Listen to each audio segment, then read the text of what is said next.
Bien, como mencionaba, lo que vamos a revisar este día es el movimiento circular. Para recordar un poco o darnos una idea de qué es lo que vamos a analizar ahora, revisemos lo que en su momento comentamos sobre los efectos que pueden presentarse cuando sobre una partícula se aplica una fuerza eh, resultante.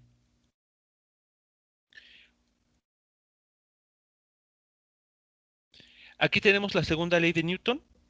En ese momento establecimos que cuando sobre una partícula se aplica una fuerza resultante o una fuerza neta, se iba a generar una aceleración. Se produce una aceleración sobre el objeto y esta aceleración pues va a depender justamente de la fuerza aplicada y de la masa que tenga el propio objeto. También comentamos estos 4 posibles situaciones que se pueden presentar. Eh, aunque realmente eh, pueden presentarse alguna combinación de estos escenarios, nosotros los estamos tratando de visualizar de una forma muy sencilla. Una de las primeras situaciones que se pueden presentar es que si se tiene un objeto que inicialmente está en reposo y se aplica una fuerza en alguna dirección, lo que se va a producir es que ese objeto comienza a desplazarse, es decir, comienza a moverse en la misma dirección de la fuerza aplicada. Tenemos este escenario. Otro posible escenario es aquel en el que la partícula que inicialmente se estaba moviendo en línea recta, en alguna dirección concreta, se le aplica una fuerza en esa misma dirección, lo cual genera que su velocidad se vaya incrementando sin cambiar su dirección de movimiento. En esta situación, como coloquialmente lo llamamos, hablamos de una aceleración. El cuerpo acelera. En otra situación, lo que tendremos sería un objeto moviéndose igualmente en línea recta con alguna velocidad inicial. Se le aplica una fuerza tal que ésta tenga la dirección opuesta a la dirección de movimiento inicial de la partícula, lo cual va a generar una aceleración en la dirección también opuesta a la dirección de movimiento. En este caso, como resultado de esta interacción, la velocidad de la partícula se ve disminuida sin cambiar la dirección y resulta este fenómeno que nosotros solemos llamar coloquialmente como desaceleración. El objeto pierde velocidad.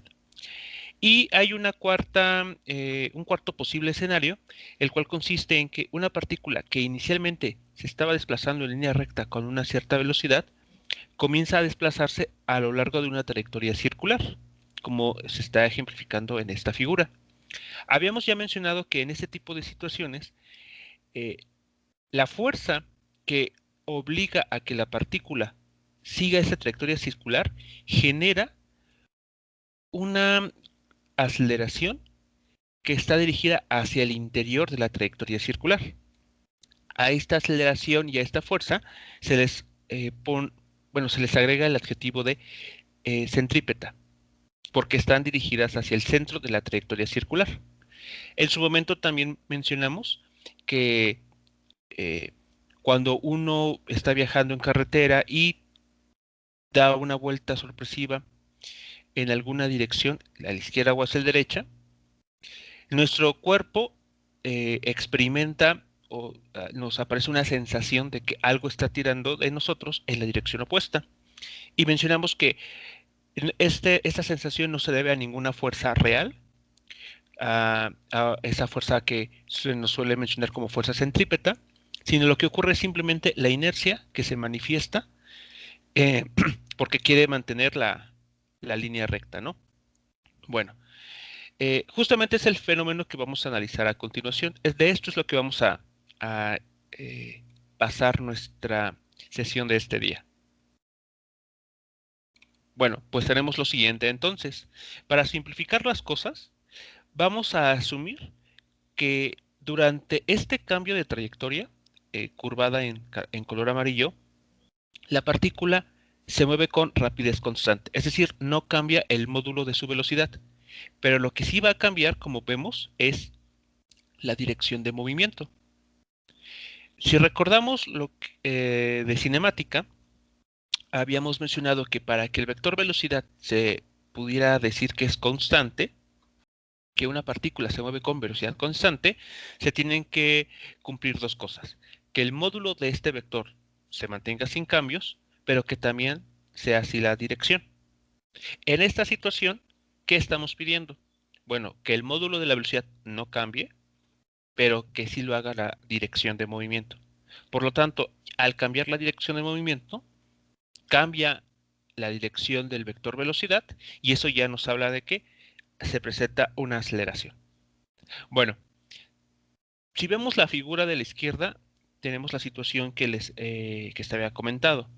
Tenemos la partícula moviéndose inicialmente en línea recta, después entra en una curva donde R es el radio de esta curva circular, bueno, en este caso de un sector circular, y la partícula comienza a desplazarse sobre dicha trayectoria.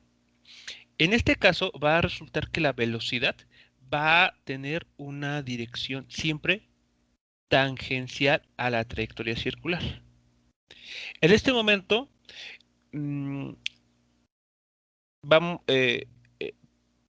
pediría que esto se haga como un acto de fe, es decir, que por el momento así se crea.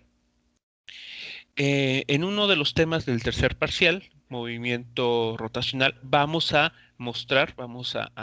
demostrar que cuando un objeto sigue una trayectoria circular, justo eso es lo que está pasando, que la partícula sigue una velocidad que vectorialmente hablando se dibuja siempre tangente a la trayectoria. Pero por el momento vamos a considerar como un acto de fe, de que esto está ocurriendo así. Bueno, como vemos, la velocidad va a cambiar de dirección y en la figura de la derecha, lo que estamos incluyendo es justamente qué es lo que genera este cambio. Si esta fuerza Fc no existiera, la partícula seguiría la trayectoria recta, la línea punteada. Pero lo que hace esta fuerza precisamente es forzar, obligar a que la partícula se mantenga en la trayectoria circular. Por lo tanto, esta fuerza resultante que apunta hacia el interior de la trayectoria circular, conocida como fuerza centrípeta, genera una aceleración centrípeta, que también, pues, como si recordamos la segunda ley de Newton, también va a tener la misma dirección que esta fuerza. Por eso se dibuja también hacia el centro. Pues esos son digámoslo así, son las cantidades de interés que vamos a estar tomando en cuenta para este tipo de movimiento, el movimiento circular. Y aquí es lo que estamos incluyendo. Para que la partícula acelere hacia el centro, siguiendo una trayectoria circular, esta fuerza Fc sobre la partícula también tiene que estar dirigida siempre hacia el centro. Y este nombre justamente se le da por el de fuerza centrípeta o también se le conoce como fuerza radial. Hasta aquí, ¿alguna pregunta o comentario sobre la idea en síntesis de lo que vamos a tratar a continuación?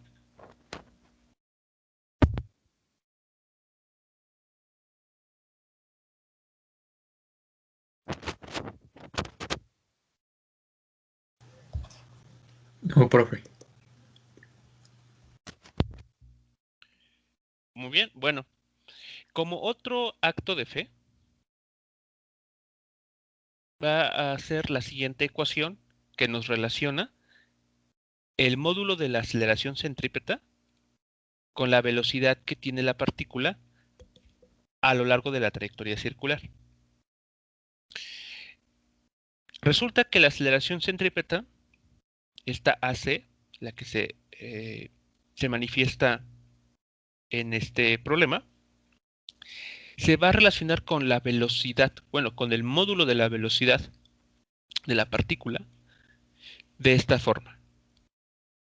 La velocidad al cuadrado, bueno, el módulo de la velocidad al cuadrado, entre el radio de la trayectoria circular que esté recorriendo la partícula.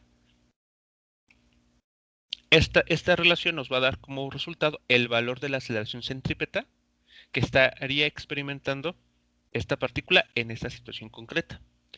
Nuevamente, esto es un acto de fe, solamente lo vamos a establecer por el momento, que así se comporta la aceleración centrípeta, y más adelante, en el tema de movimiento rotacional que veremos en el tercer parcial, vamos a mostrar que, bueno, de dónde viene, ¿no? Vamos a realizar el procedimiento que nos lleve a concluir que esto en efecto así se tiene que generar. Bueno, ¿qué otra información vale la pena mencionar? En esta situación, cuando un objeto, una partícula, realiza movimientos circulares, lo que a veces en lo que uno está interesado en obtener es en conocer el llamado periodo. El periodo se define como el tiempo que le toma a la partícula dar una vuelta completa alrededor de la trayectoria circular.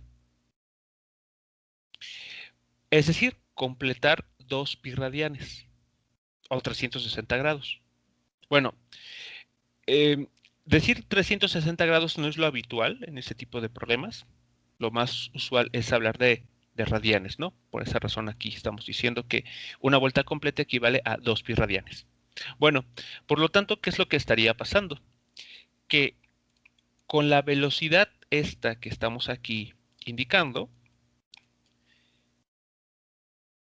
multiplicado por el tiempo del periodo, en este caso representado por la letra T mayúscula, tiene que ser igual a 2πr. Esta, eh, este término nos recuerda a alguien. 2πr, hablando de círculos, ¿qué estaría indicándonos aquí? ¿A qué nos recuerda ese 2πr?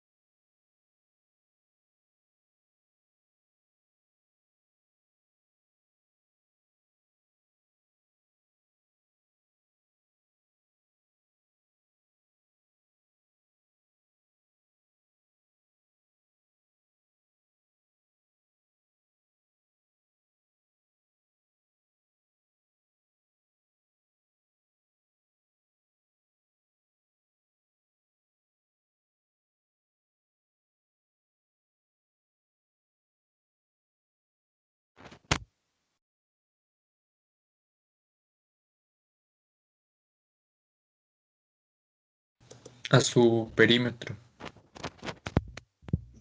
Exactamente. Este término, 2πr, nos está hablando del perímetro de la trayectoria circular. Y tiene sentido, ¿no? Porque si estamos considerando que ahora la trayectoria que tiene que seguir el objeto es un círculo, si parte de este punto, imaginemos que está inicialmente en esta marca, completar una vuelta quiere decir que pues avanza a lo largo del perímetro del círculo. Por esta razón tenemos esta expresión, 2πr.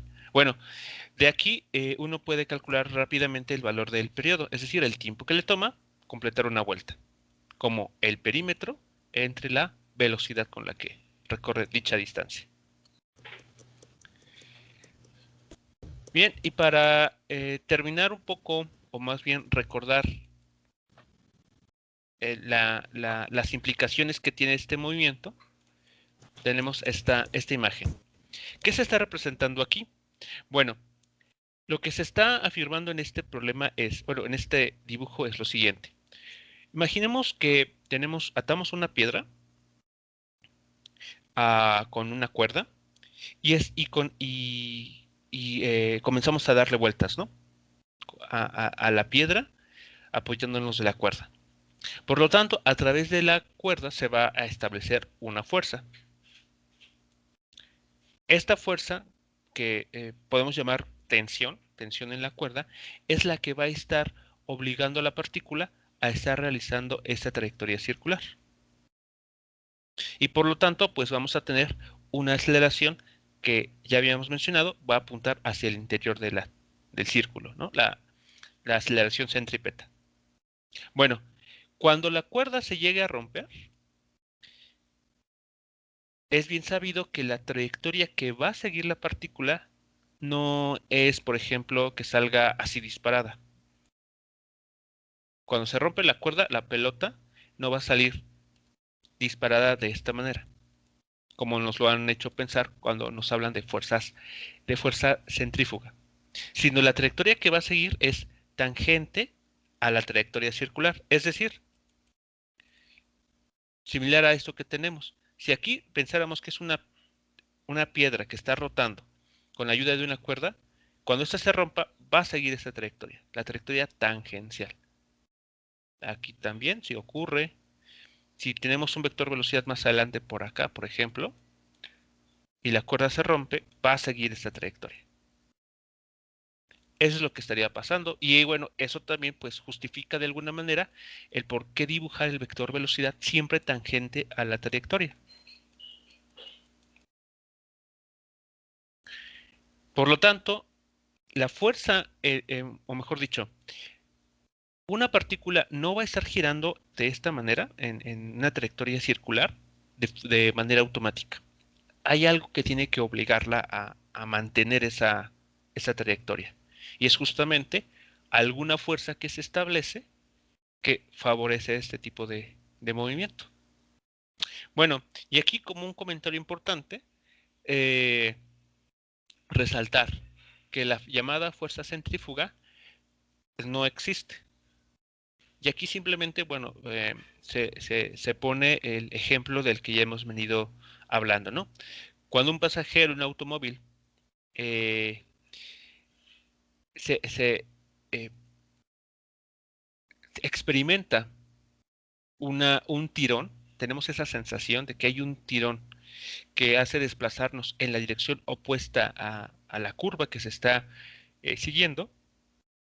Lo que está sucediendo es simplemente la tendencia del cuerpo, de los objetos, a mantener una línea recta.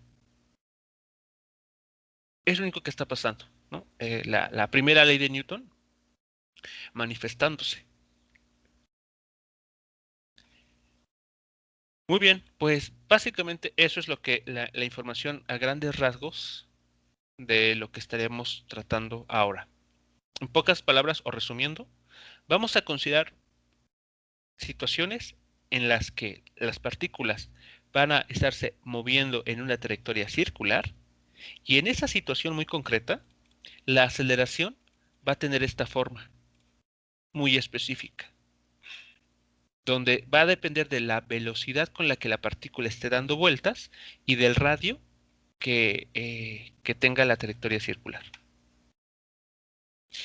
Todo lo demás, es decir, construir la segunda ley de Newton, hacer un diagrama de cuerpo libre, etcétera, se mantiene sin cambios. Lo único nuevo es esta forma que estamos nosotros por ahora tomando como el valor de la fuerza, perdón, de la aceleración centrípeta.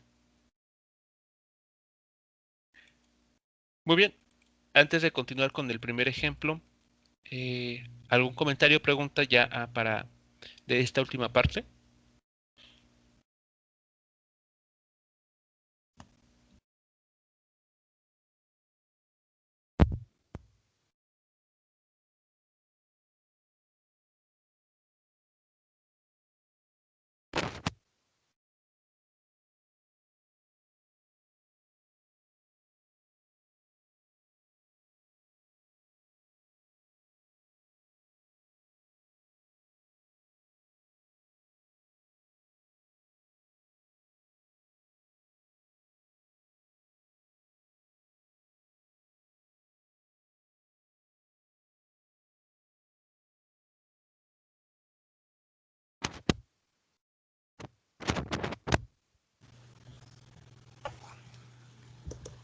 Profe, eso de la aceleración centrípeta,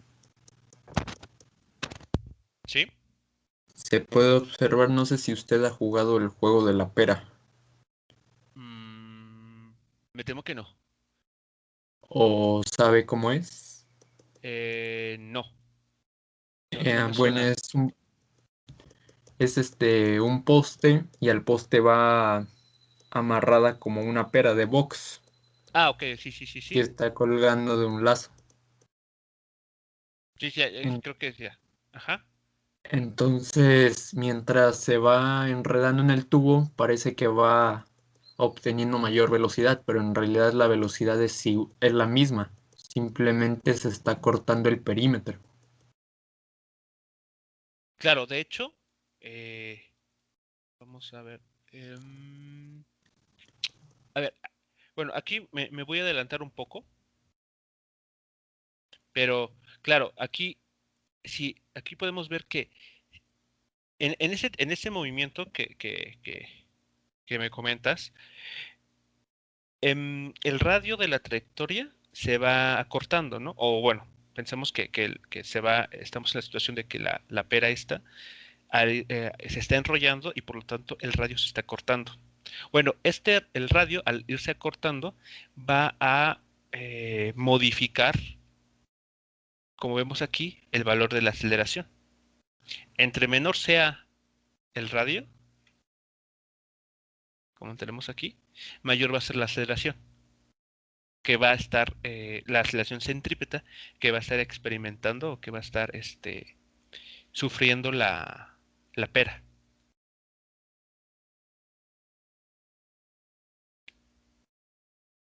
Y eso también, digamos que hasta con esta información aquí que tenemos, no podemos, o al menos no podríamos dar una explicación completa de lo que está sucediendo en ese juego.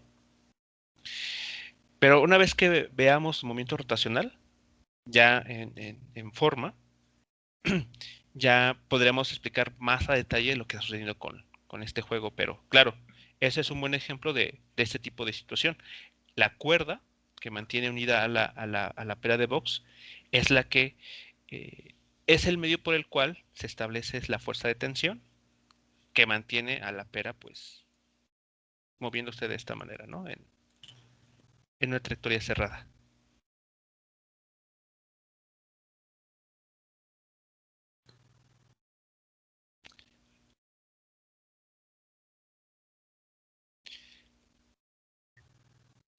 Bueno, el primer ejemplo que vamos a revisar es este. Se trata de lo que se suele llamar como péndulo cónico. Seguramente eh, se conoce ya el típico péndulo, como el que está en estos relojes, ¿no? Bastante antiguos, que funcionan con una varilla, una masa ahí colocada, y esta masa pues comienza a ir y venir, ¿no? Dar oscilaciones como se les conoce. Viene y va, viene y va.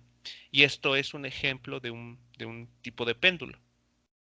Bueno, este otro péndulo que se está aquí tratando es ligeramente distinto porque la partícula no va a estar, digamos que, contenido en un plano vertical, sino que se va a estar desplazando en un plano horizontal, dando vueltas.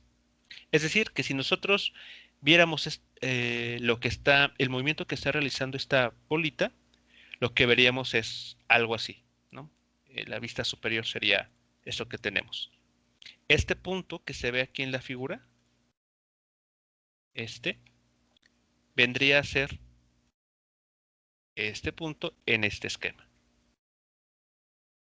¿Qué es lo que estaría sucediendo aquí? Bueno, esta partícula se ata con la ayuda de un hilo al techo, se fija aquí el hilo y se hace un ángulo teta con la vertical.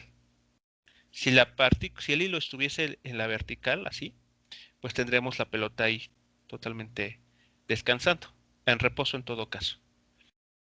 Pero lo que queremos ahora es desplazarlo un cierto ángulo y ya que se encuentra en este ángulo, ponerlo a girar, siguiendo la trayectoria circular. Eso es en esencia lo que es un péndulo cónico. Bueno, aquí en el enunciado pues nos dicen que una pequeña pelota de masa m va a estar suspendida con la ayuda de una cuerda de longitud L y va a girar en un círculo cuyo radio es lo que tenemos aquí. Nos preguntan cuál es la dirección de la aceleración de la pelota y qué causa esa aceleración. Y después nos piden determinar la rapidez y el periodo de esta pelotita en términos de estas tres cantidades, de la longitud de la cuerda, del ángulo θ y de la aceleración debida a la gravedad. Bueno, vamos a, para analizar estos dos incisos, pues vamos a comenzar construyendo el diagrama de cuerpo libre para esta partícula, como es habitual. Lo que hay que tener presente es que en algún momento tendremos que utilizar la información de que la aceleración centrípeta se relaciona con la velocidad y el radio de giro de esta manera. Bien, ¿cuántas fuerzas podremos identificar que estén actuando sobre esta masa?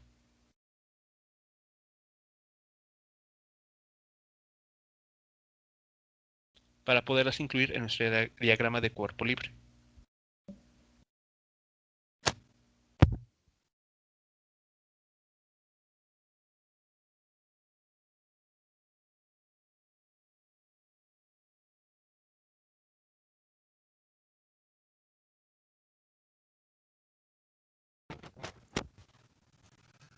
Dos. ¿Quiénes serían esas dos fuerzas?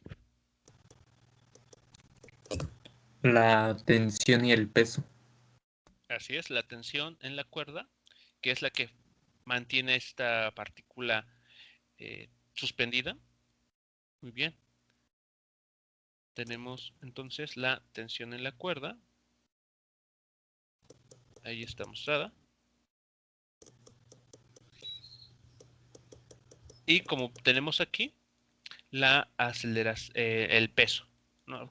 Actuando justamente hacia abajo en el eje vertical.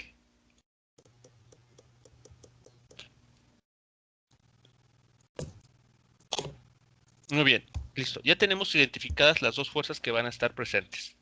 Ahora, es evidente que la fuerza tensión, por la orientación del problema, digamos que esta fuerza tensión está siguiendo, ¿no? el hilo, se mantiene o está dirigida a lo largo de la dirección del hilo que, sostiene la pelota, pues va a tener por lo tanto, dos componentes. Como vemos aquí está en el primer cuadrante, teniendo dos componentes, claro, dos componentes. La cuestión aquí es, si observamos la figura, el ángulo que está formando el hilo y que también estaría siendo el vector tensión, se está formando de esta manera, en esta región. Si esta misma figura la llevamos a nuestro diagrama de cuerpo libre, querría decir que el ángulo es el que se estaría formando aquí. Ese sería el ángulo θ de la figura. Este ángulo es justamente este otro de aquí arriba. Pero pues digamos que estamos no tan acostumbrados, o lo ideal en todo caso, mejor dicho, lo ideal sería trabajar un ángulo que se forme entre el vector, en este caso el vector tensión, y alguno de los ejes coordenados, ¿no? El eje X o el eje Y. Por lo tanto, ¿qué es lo que se podría hacer aquí? Este ángulo, ¿dónde se vuelve a repetir? ¿Dónde deberíamos también eh, dibujarlo, pero ya como parte de nuestro diagrama de cuerpo libre. Bueno, para saber cómo se traduce o cómo este ángulo aparece en las componentes de nuestro vector tensión, vamos a hacer el siguiente, vamos a tomar en cuenta el siguiente esquema. Tenemos aquí dos líneas que son paralelas, el eje Y, propio de la figura, y la línea vertical, que es esta línea punteada en nuestra figura original. Y el vector tensión, o el hilo, siguiendo la línea que hace el hilo, estaré dibujando esta línea recta.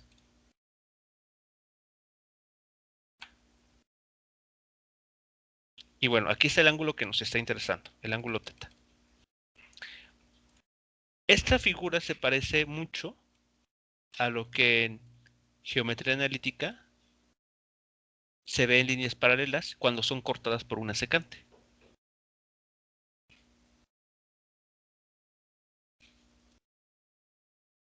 De hecho, para que se parezca, no, de hecho aquí se estaría formando.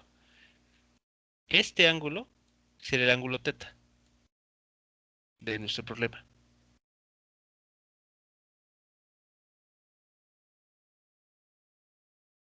Y recordando justamente la parte de geometría analítica, este ángulo teta se vuelve a repetir en esta abertura, en este vértice.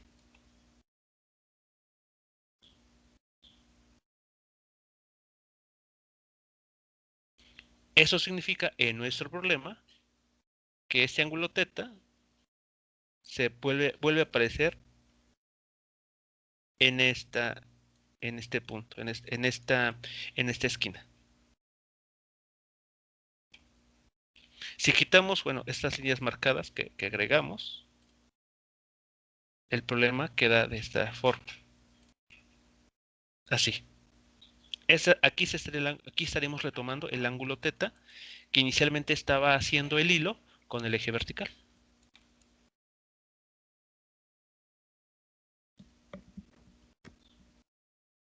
Si queda clara cómo se tiene que hacer entonces la construcción o la identificación del ángulo teta como parte de nuestro diagrama de cuerpo libre.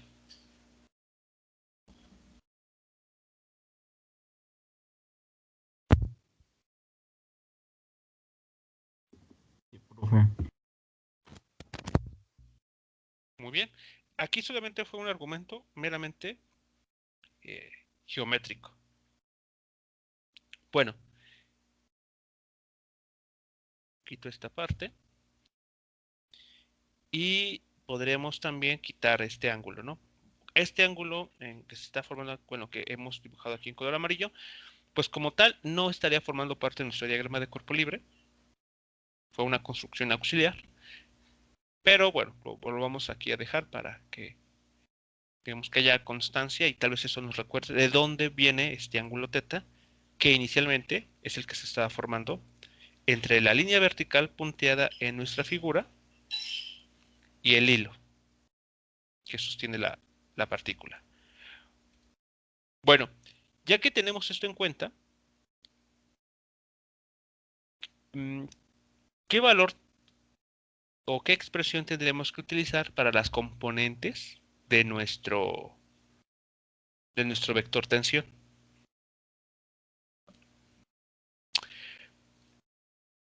Aquí podemos recordar lo siguiente. Si queremos la componente x del vector tensión, esto es igual a el módulo de dicho vector por el coseno del ángulo que se forma entre el vector y el eje x positivo. En este caso, pues queda claro que el ángulo a trabajar sería 90 grados menos el ángulo teta. ¿De acuerdo? Este es el ángulo que en principio, pues, sabemos que debemos de tomar. Por lo tanto, aquí sería coseno de 90 grados menos el ángulo teta.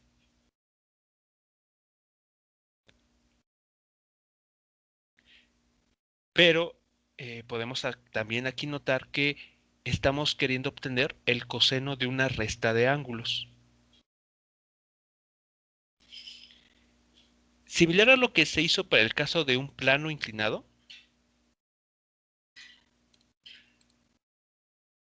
que por acá lo tenemos, el primer...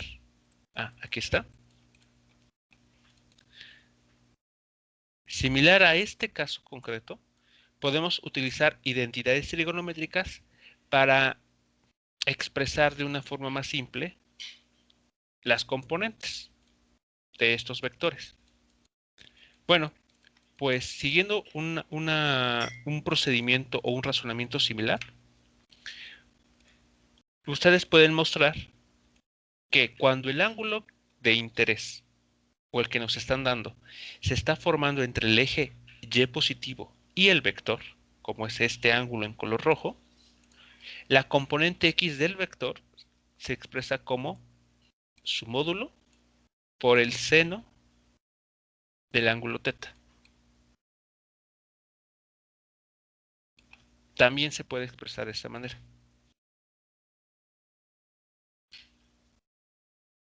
Repito, eso es utilizando identidades trigonométricas.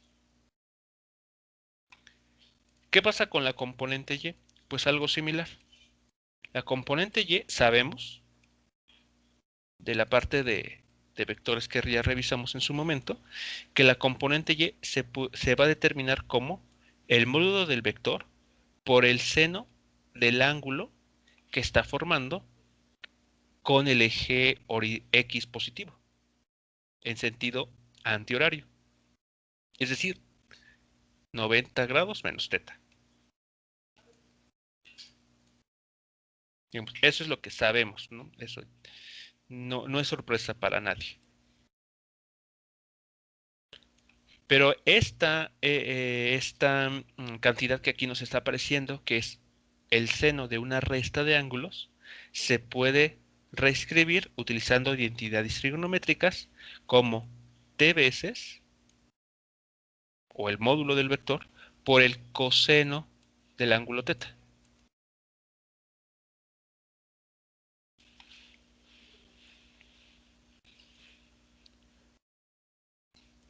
De esta manera podemos utilizar directamente la información que nos da el problema, es decir, este ángulo. Este ángulo. Ya no tenemos que estar buscando ahí que el ángulo complementario o que el ángulo que hay que sumarle 270 grados, etcétera. Ya podemos utilizar directamente el ángulo que nos están dando vía estas identidades trigonométricas.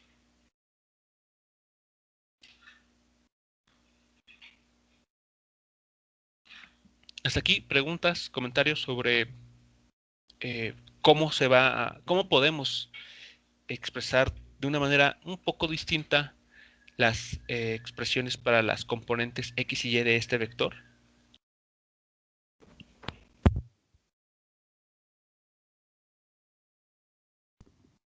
De mi parte no, profe. Yo tengo una duda, profe. Sí. Entonces no importa qué ángulo tomemos, si con respecto al eje X o al Y.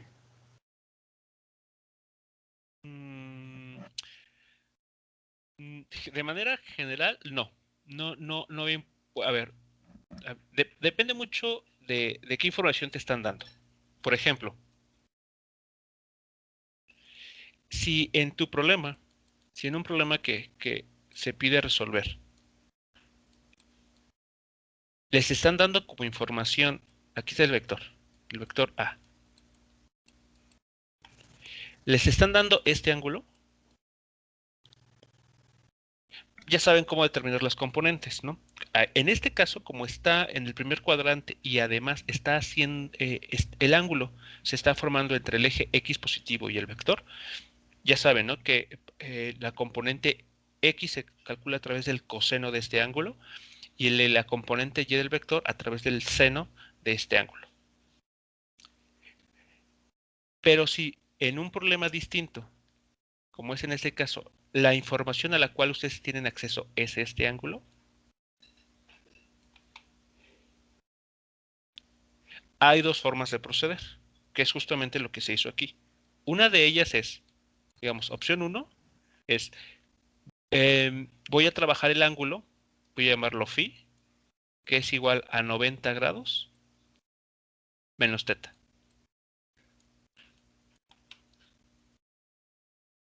Es decir, ustedes construyen este ángulo. No se los está dando el problema. Ustedes lo construyen. O la opción 2 es trabajar directamente el ángulo que les están proponiendo o que les están dando como información. Si hacen esto, que es lo que justamente pretendemos hacer como parte del análisis de este ejercicio, habrá que tener cuidado a la hora de expresar las componentes en términos de dicho ángulo.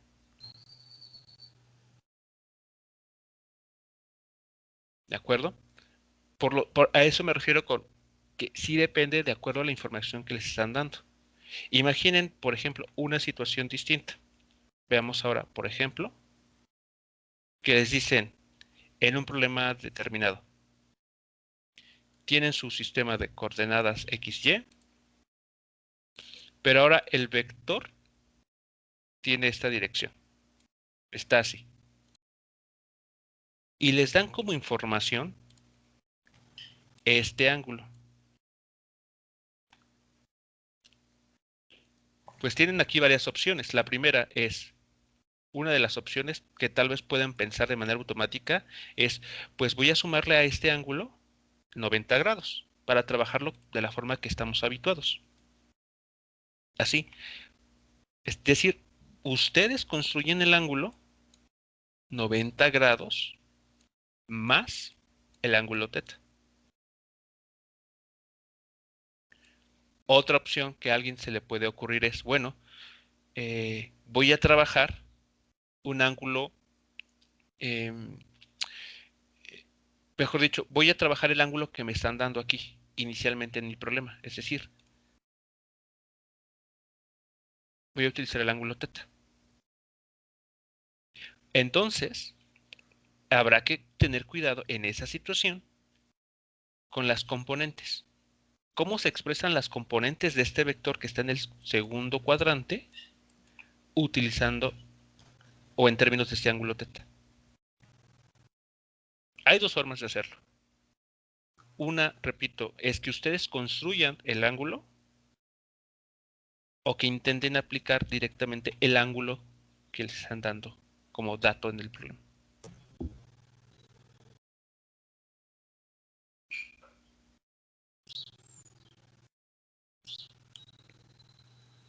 No sé si con esto queda un poco claro la idea entonces, que se puede, las dos opciones que se pueden realizar.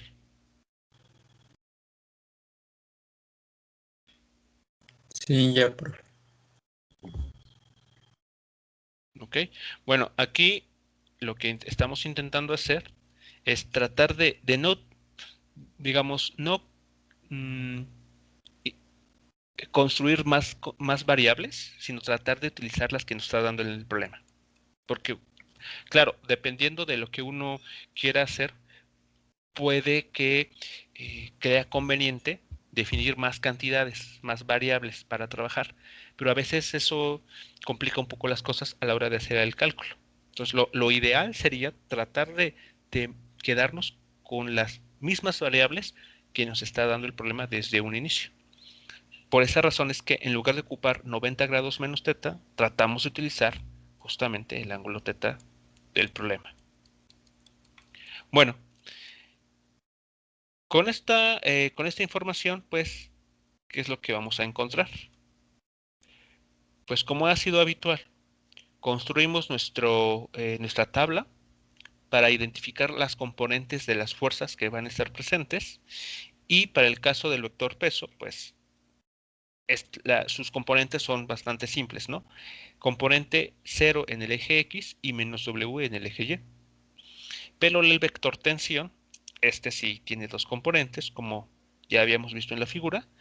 La componente X va a tener esta forma, que también que ya comentamos de dónde viene, T por el seno del ángulo teta, y su componente Y va a ser T por el coseno del ángulo teta. Ahí está.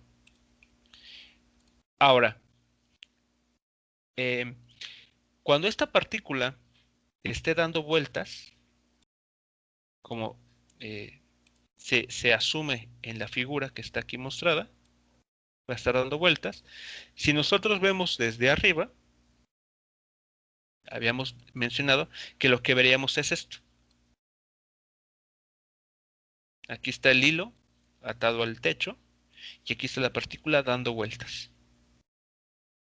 Bueno, pues justamente en este sentido de que va a estar dando vueltas, va a estar experimentando una aceleración que siempre va a estar apuntando hacia el interior, hacia el centro de esta trayectoria. Digamos que cuando esté en este punto, en esta imagen, la aceleración que va a experimentar aparece de esta manera, dirigido de este modo. Bueno, dado que tiene este sentido, esa es la aceleración centrípeta que va a estar experimentando. Podemos notar entonces que aquí, en esta celda, en esta última fila, en el eje X tenemos que poner m por aceleración centrípeta, positiva. ¿Sí es claro por qué es positivo en esta situación?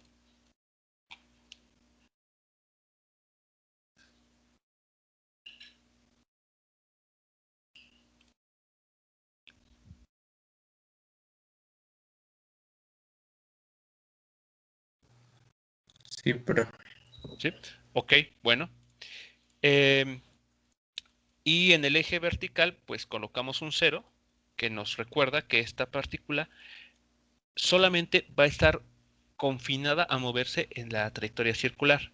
No va a ir haciendo esto conforme va girando, como que saltando, dando brincos sobre el círculo. Como eso está prohibido, como no es lo que se espera para esta partícula, es por esa razón que aquí colocamos el 0.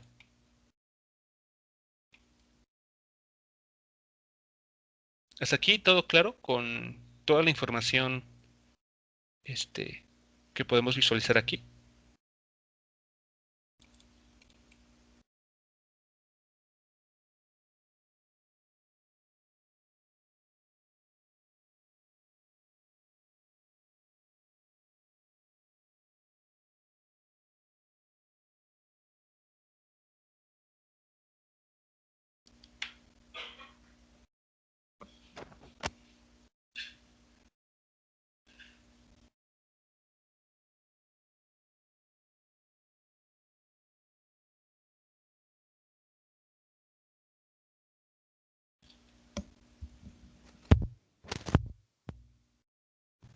no, profe.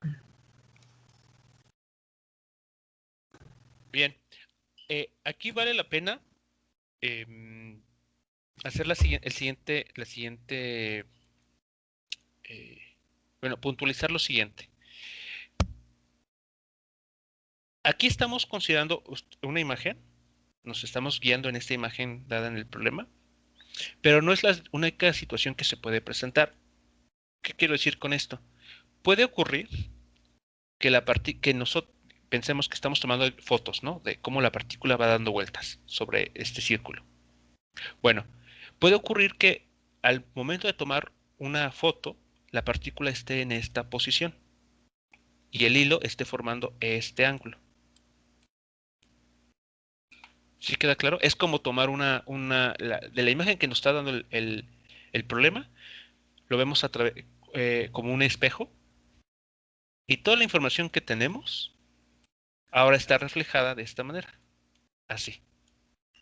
Eso también puede ocurrir, porque la partícula pues está dando vueltas. Nosotros estamos viéndola de frente, pero la partícula no va a estar siempre en esta posición dada en la figura. Va a estar dando vueltas y habrá un instante en la que esté a la derecha. Bueno, ¿qué va a ocurrir en esa situación? Pues evidentemente que nuestro vector tensión no va a estar así dibujado, no va a estar en el cuadrante 1, sino que va a estar en el cuadrante 2. Por lo tanto, ¿qué de lo que tenemos aquí tendrá que cambiar?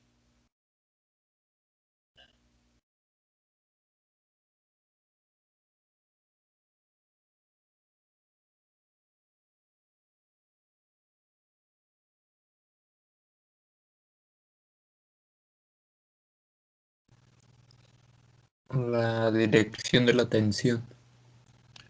Eh, ¿En cuál caso? Bueno, ¿en cuál componente? En el X. Muy bien, así es. En la componente X, como ahora se encuentra en el segundo cuadrante, en este cuadrante la componente X de los vectores tiene que ser negativa.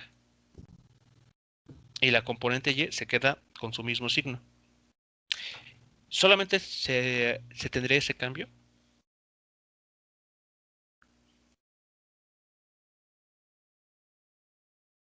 cuando la pelotita esté... Y Ajá, también el de la masa por aceleración sería negativo. exactamente.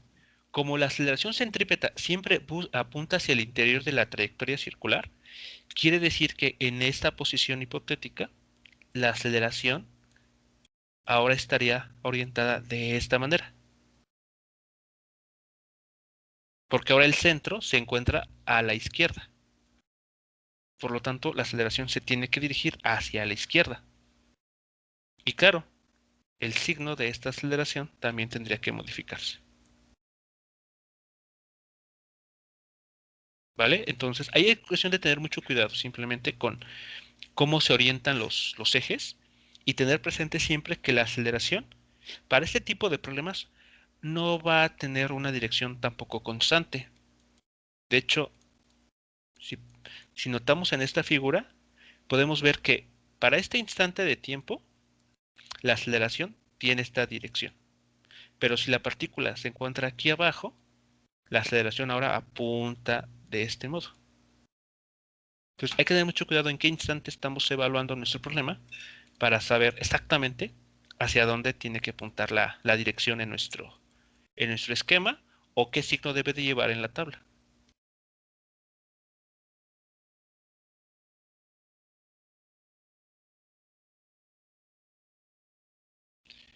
Bueno, ¿cómo podemos proseguir ahora? Recordemos que nos están pidiendo, bueno, antes de continuar, se me está olvidando la respuesta entonces a estas preguntas. ¿Qué dirección tiene la aceleración de la pelota? Bueno, la aceleración de la pelota para este problema concreto, para esta imagen que estamos tomando como base, tiene una dirección positiva,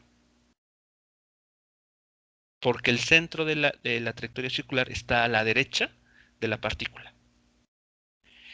E igualmente importante, ¿qué está causando esa aceleración? Si vemos nuestra tabla, ¿qué, quién es o qué fuerza está generando dicha aceleración?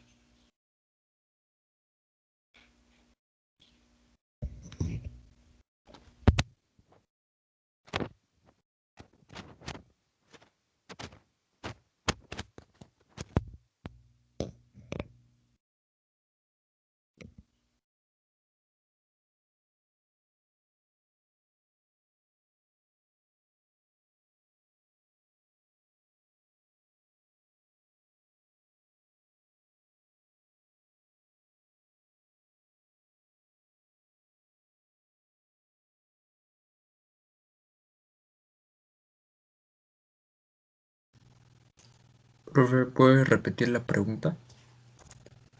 Sí, ¿cuál es la fuerza que estaría provocando la aceleración que experimenta la partícula? De acuerdo a la información que tenemos en la tabla.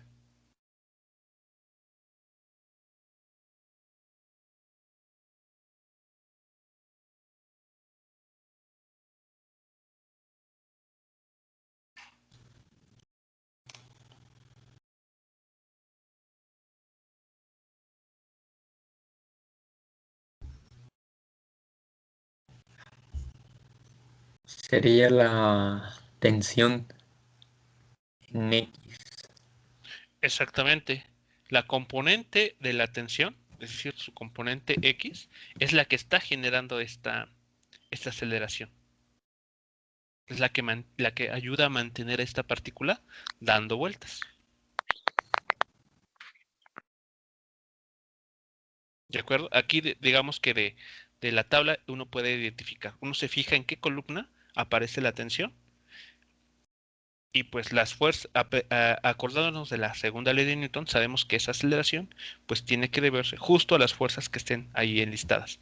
En este caso, solamente a esta, a la componente X de la tensión.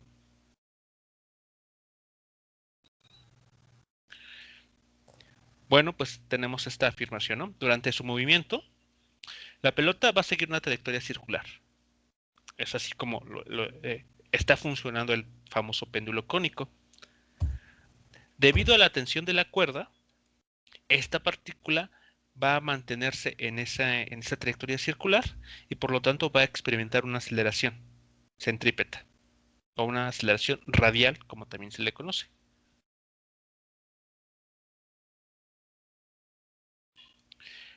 Bueno, eh, ya para continuar con el análisis a nivel de ecuaciones, pues obtenemos las ecuaciones de fuerzas para cada eje.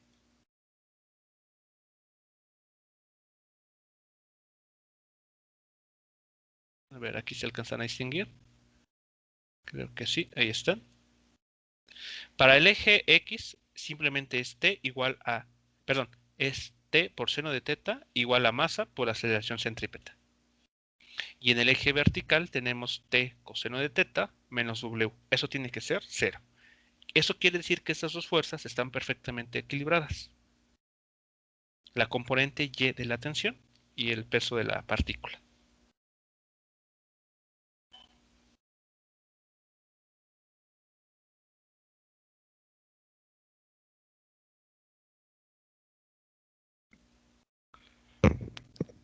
Bueno, pues, por lo tanto, ya dimos respuesta a la primera pregunta. ¿Qué dirección tiene la aceleración que experimenta la pelota y qué genera esta fuerza, esta aceleración? Pues ya lo mencionamos, ¿no?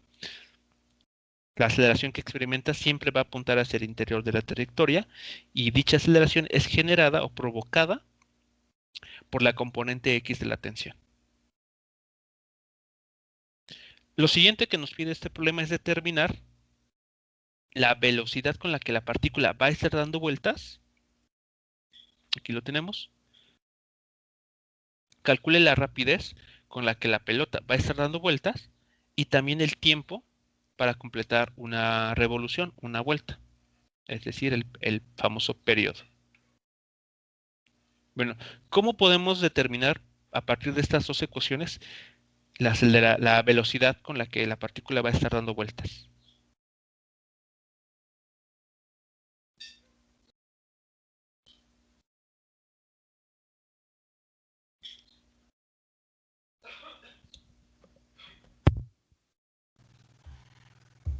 Queremos calcular la velocidad, ¿verdad? Es correcto, sí, la velocidad, la que queremos conocer. Despejaríamos de la ecuación 1 la masa para obtener la aceleración. Ok, Y con la fórmula que usted nos dio, la primera de aceleración es igual a la velocidad al cuadrado en el radio. muy bien. Sustituimos la aceleración. Bueno, primero despejamos a la velocidad.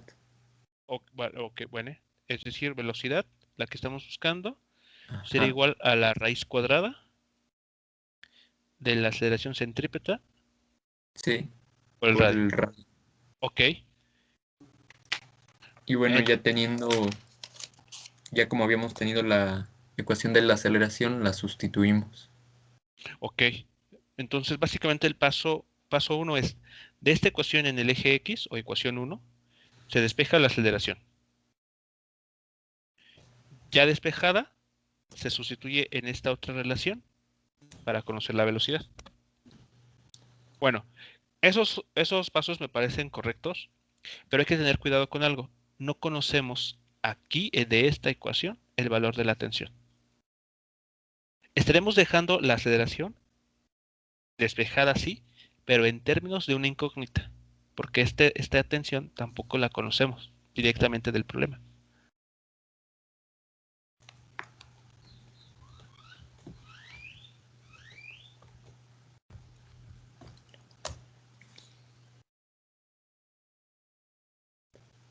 ¿Cómo podremos conocer el valor de esta tensión?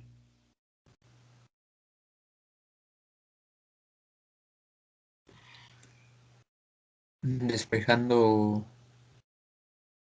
a la tensión en el eje Y. Bueno, en la fórmula del eje Y.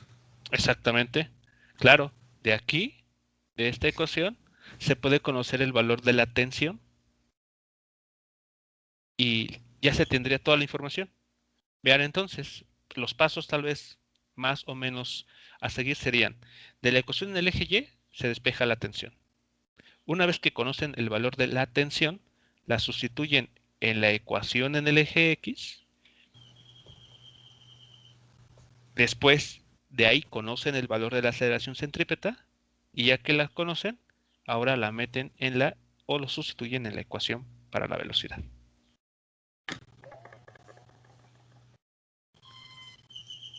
Bien, pues justamente a grandes rasgos esos serían los pasos a seguir.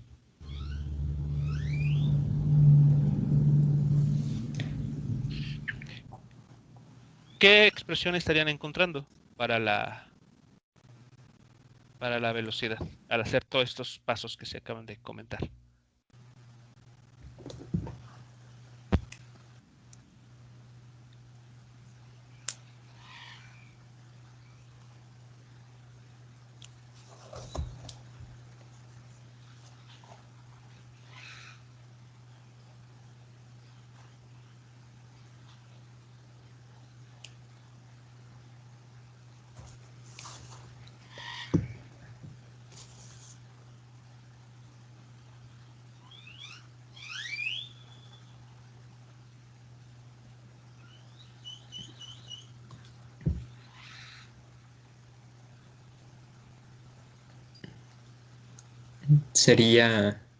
Nos quedaría que la velocidad es igual a la raíz ¿Sí?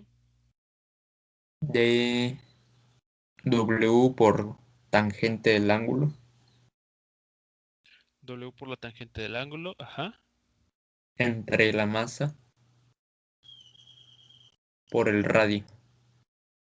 por el radio. Ok, si sustituimos lo que vale W, que es el módulo del peso, creo que la masa se podrá eliminar. Sí, no nos quedaría la gravedad. Muy bien. Entonces digamos que podemos prescindir del término de masa para simplificar un poco, ¿no? Las cosas. Muy bien, aquí entonces están escritas las ecuaciones, bueno, algunos de los pasos que ustedes pudieron realizar. La aceleración despejada, de aquí, la ecuación 1. De esta ecuación en eje Y conocen el valor de la tensión. Sustituyen 2 en 1, tienen la aceleración, pero ya sin la masa, ¿no? Eh, y finalmente, esa es la que se llega, ¿no? Algo así. La gravedad por el radio por la tangente del ángulo teta. Todo esto en raíz cuadrada. Bueno, pero podemos hacer un paso adicional. En el problema nos están diciendo cuánto vale el radio. Ustedes lo pueden determinar, no es necesario que el problema se los dé. Es un poquito de trigonometría. Bueno, el problema nos dice que el radio es L veces el seno de teta, donde esta L es la longitud de la cuerda, ¿no? Del hilo que sostiene esta masa. Si eso lo toman en cuenta en la ecuación, a lo que se llegaría finalmente es a este resultado.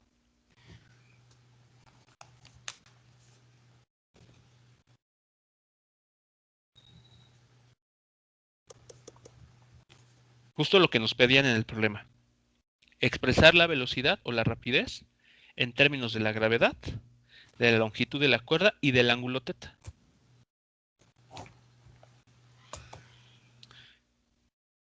Listo, ya tenemos el valor de la velocidad. Ya con esta ecuación, ustedes ya pueden calcular para un péndulo cónico cuál va a ser la velocidad para cualquier ángulo, para cualquier longitud de cuerda también. Aquí está el modelo para el péndulo cónico. ¿Qué faltaría determinar en este problema? ¿Y cómo se haría? Es el periodo. Calcule el periodo también.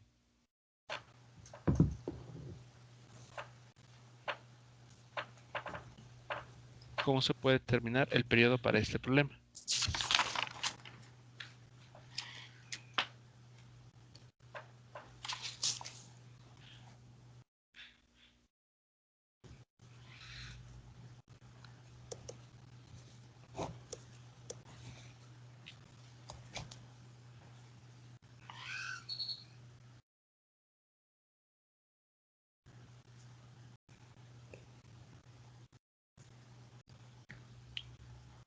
Con la fórmula que usted nos dio, que el periodo es igual a 2pi por radio sobre la velocidad, bueno, entre la velocidad, sustituiríamos la velocidad que ya conocemos y también el radio ya lo conocemos. Correcto, así es. Aquí, para no confundir las letras, porque ese es un problema, a veces se nos acaban las letras para llamar a cada variable. Para el periodo dijimos que la llamamos t, ¿no? Es la forma que ustedes pueden encontrar en los libros para llamar al periodo. Pero aquí como la t ya la ocupamos para denotar tensión y para no confundirnos, voy a utilizar la letra griega tau. Es una T ahí minúscula, pero bueno, en el alfabeto griego. Bueno, y claro, como ya tenemos todos los valores para determinar el periodo, bastará con sustituir, ¿no? Por ejemplo, la R, el problema mismo ya nos dice que vale L por el seno de teta. Entonces vean que podemos utilizar este resultado aquí. Y la velocidad ya la conocemos. De hecho, es lo que tenemos justo a un lado.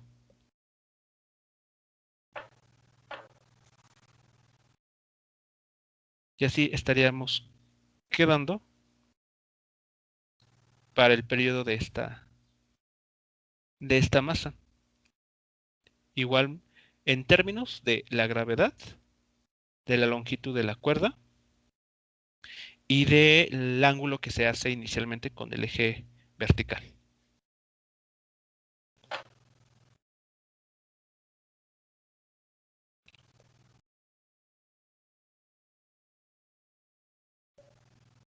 ¿Hasta aquí alguna pregunta? ¿Algo de lo que no haya quedado claro del todo para este primer ejemplo?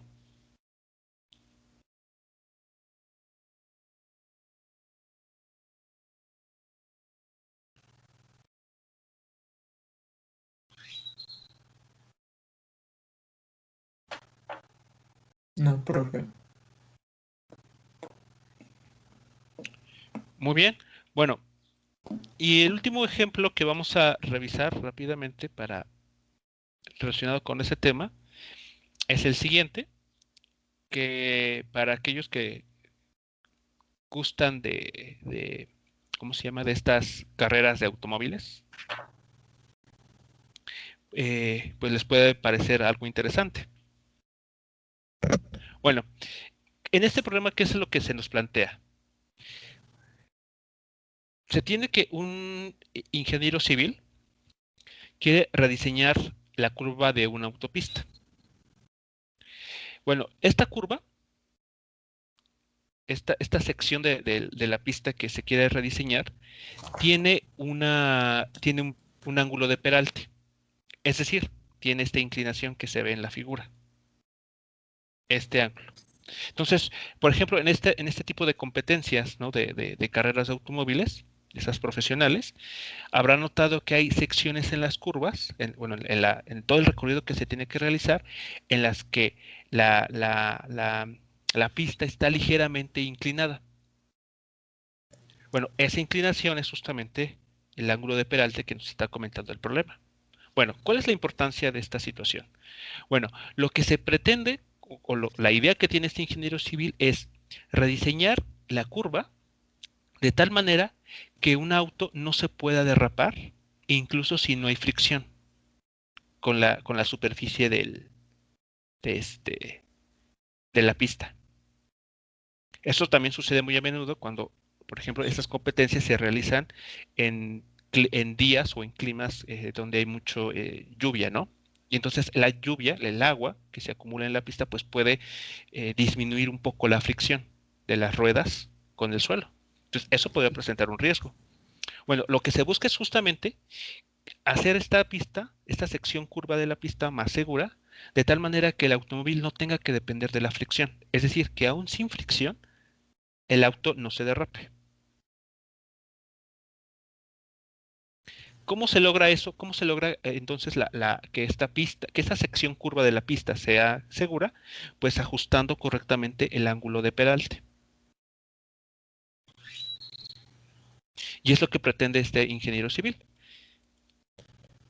Suponiendo que la rapidez diseñada para que los autos pasen por esa rampa sea de aproximadamente 13.4 metros por segundo y el radio de esta curva es de 35 metros, nos pide determinar el ángulo de peralte. Es decir, cuál es el ángulo con el que esta carretera se tiene que diseñar para que todo esto que les acabo de comentar se cumpla. Es decir, que aún sin fricción, el auto no derrape. ¿Sí queda claro la idea en este problema?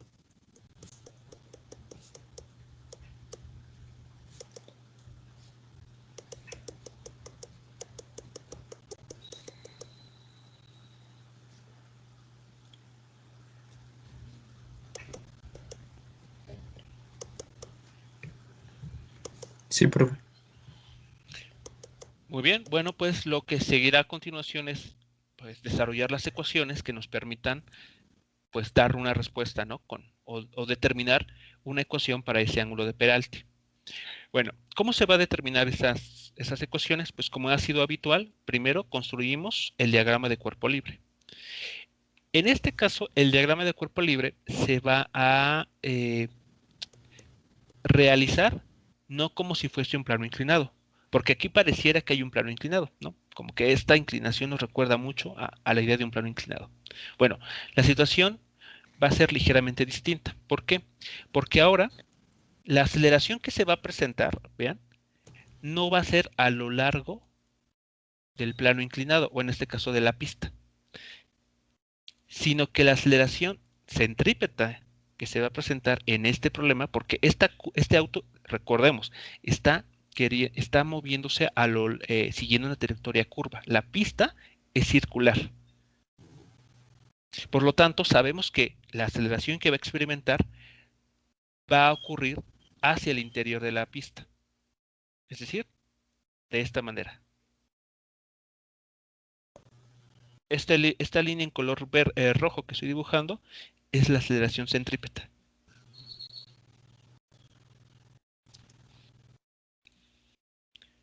Y por lo tanto, noten que no se está presentando sobre la rampa, sobre la superficie de la pista, sino paralela al suelo. ¿Sí queda claro?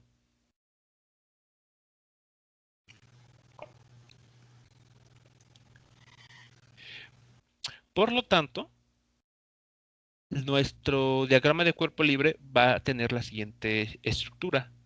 El peso, como ya sabemos, va a estar apuntando hacia abajo, sobre el eje vertical.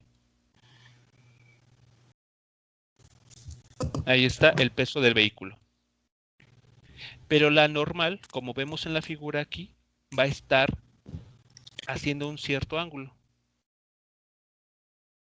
con el eje Y positivo, de tal manera que se ubique en el segundo cuadrante. Vean, así se va a estar formando bueno, esa va a tener esa va a ser la dirección de nuestro vector normal en este problema. Y la aceleración centrípeta que va a experimentar este objeto, este vehículo, conforme va dando vueltas en esta pista, va a tener esta dirección para este caso concreto. Lo que ya les mencionaba en el caso pasado.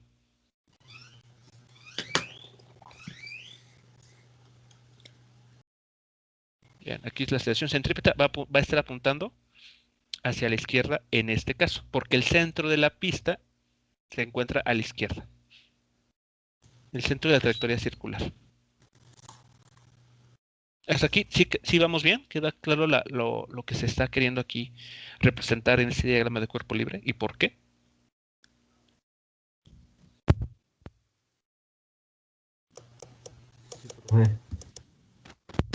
Muy bien.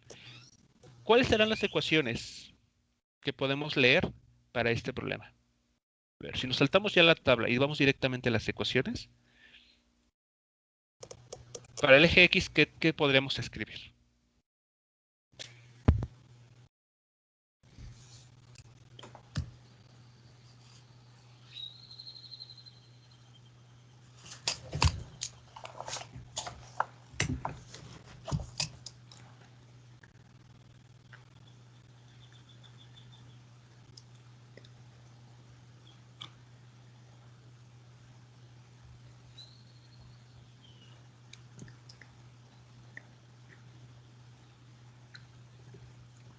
Sería que la normal por el seno del ángulo es igual a la masa por la aceleración. ¿Qué aceleración aquí? Centrípeta. Exacto. Digamos, aquí, en este tipo de problemas, es bueno que le llamemos aceleración centrípeta para que nos recordemos que esta aceleración se relaciona con la velocidad, ¿no? De una forma muy concreta. Ok, muy bien.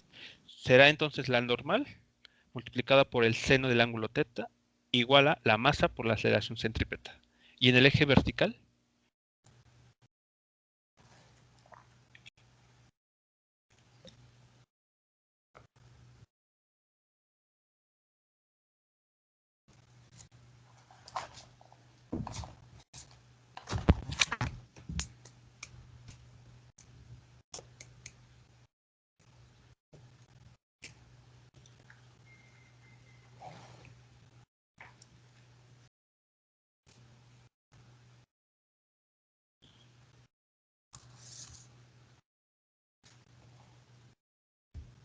Sería la normal por el seno del ángulo.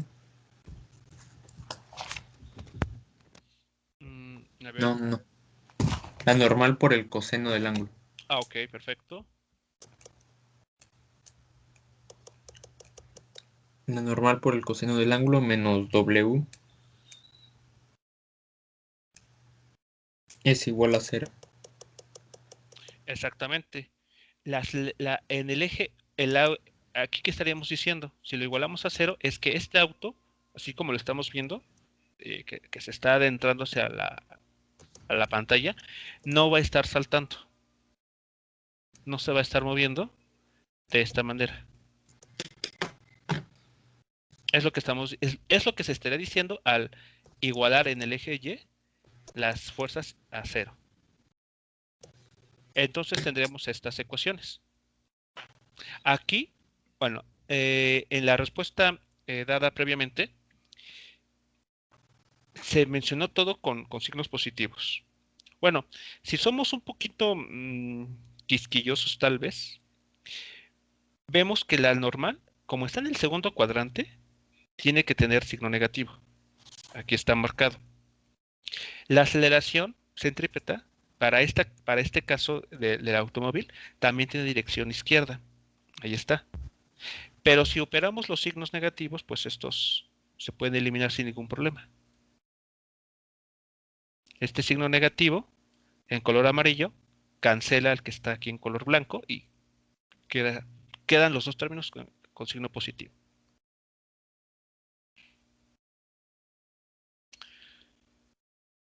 Bueno, ¿cómo procedemos? ¿Cómo podemos continuar para conocer con qué ángulo de peralte se tiene que diseñar esta sección circular de la autopista sabiendo que la velocidad con la que se debe tomar esta curva debe de ser de 13.4 metros por segundo y el radio es de 35 metros.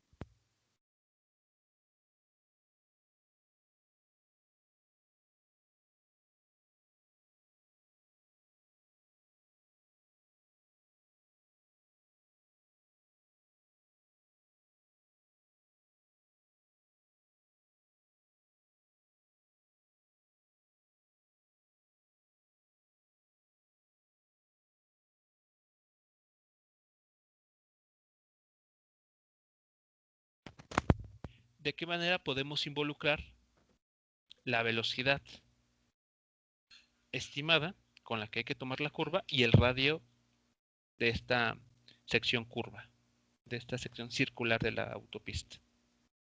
Con la primera fórmula que nos dio, que la aceleración centrípeta es igual a la velocidad al cuadrado entre el radio. Ok, muy bien. El Entonces, radio ya lo tenemos, pero sí, faltaría la aceleración. Entonces la aceleración la despejamos de la primera ecuación que tenemos.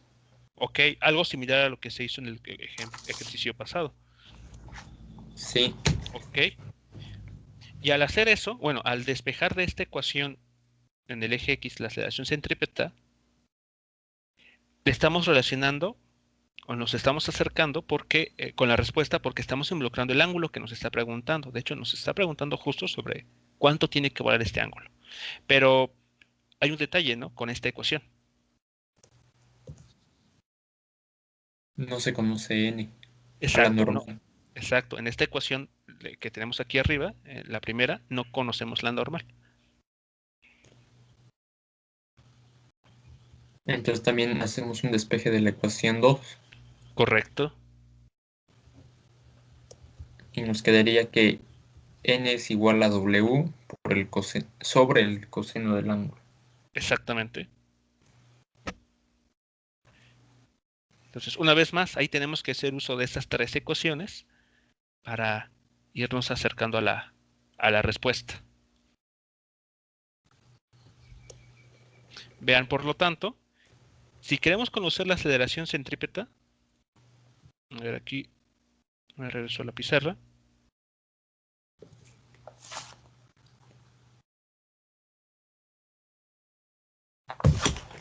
A ver, en lo que carga la pizarra, ustedes pueden hacer los cálculos para obtener eh, la aceleración centrípeta en términos de los datos conocidos.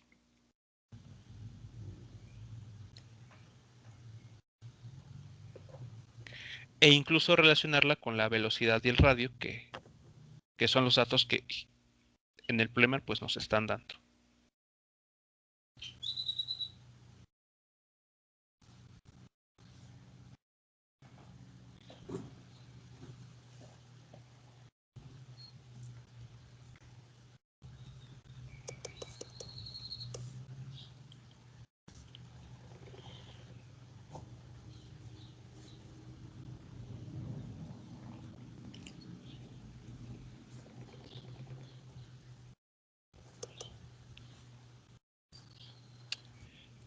A ver, entonces ya estábamos en esta parte.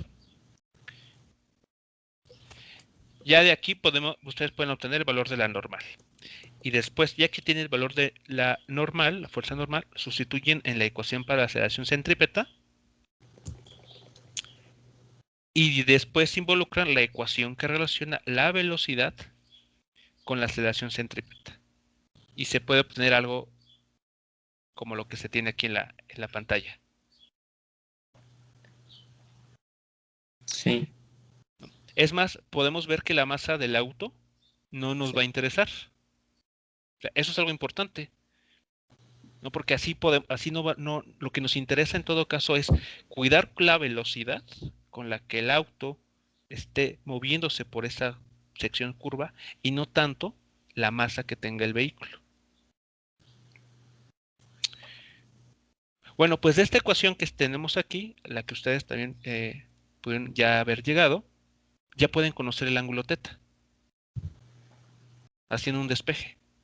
Ujú. Entonces el despeje, aquí hay un error, aquí va al cuadrado. ¿Qué resultado les estaría arrojando como resultado? Bueno, como respuesta a la pregunta. Queremos encontrar el ángulo de peralte, el ángulo teta, sabiendo que la rapidez diseñada es de 13.4 metros por segundo y el radio de la curva es de 35 metros.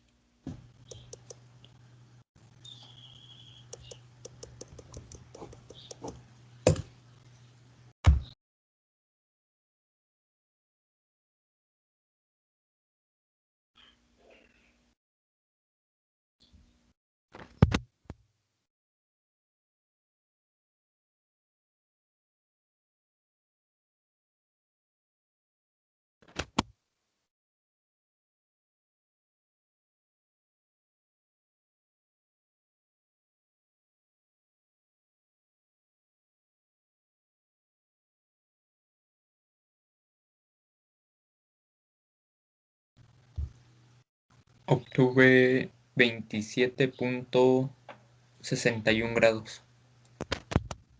Muy bien, 27.61 grados. Así es.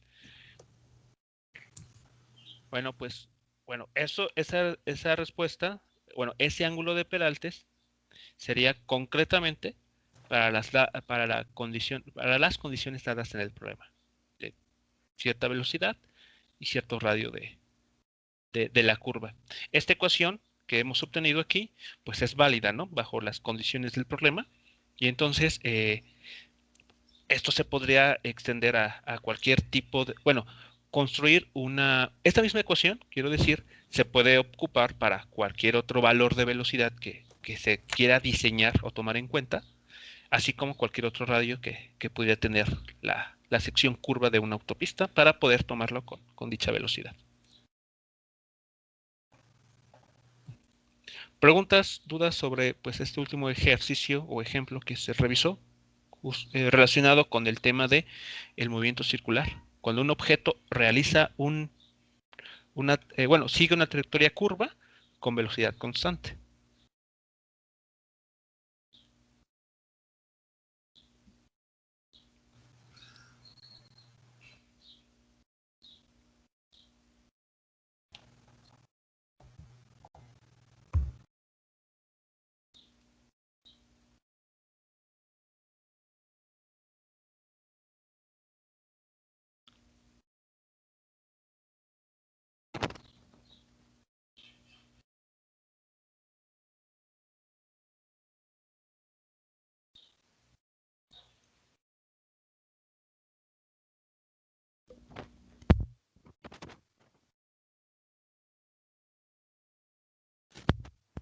Bueno, pues esto sería el último tema que estaríamos nosotros revisando para la parte de dinámica, todo aquello que tiene que ver, como vimos, con las tres leyes de Newton, tanto para determinar aceleraciones, tanto para tratar problemas cuando incluyen fricción, o para el caso en el que la partícula, debido a una fuerza que se le aplica, pues sufre un cambio en su trayectoria, ¿no? Siguiendo una trayectoria circular.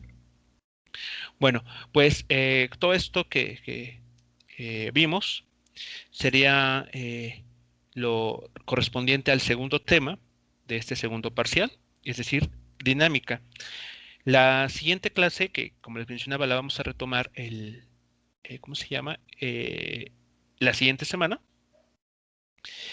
Comenzaremos a revisar cuestiones o conceptos que tienen que ver con trabajo mecánico, que tienen que ver con energía mecánica y la famosa ley de conservación de energía mecánica.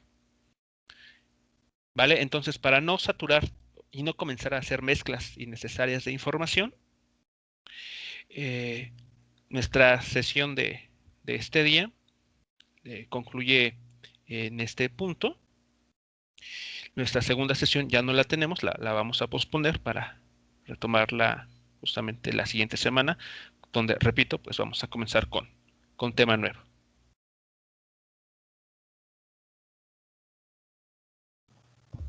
Ok, profe, nos vemos el lunes. Muy bien, en el chat ya tiene el link para registrar asistencia y pues nos estamos escuchando la siguiente semana. Hasta luego, profe, que tenga Luego, profe. buen fin de semana. Gracias igualmente, tengan un excelente fin de semana. Hasta luego.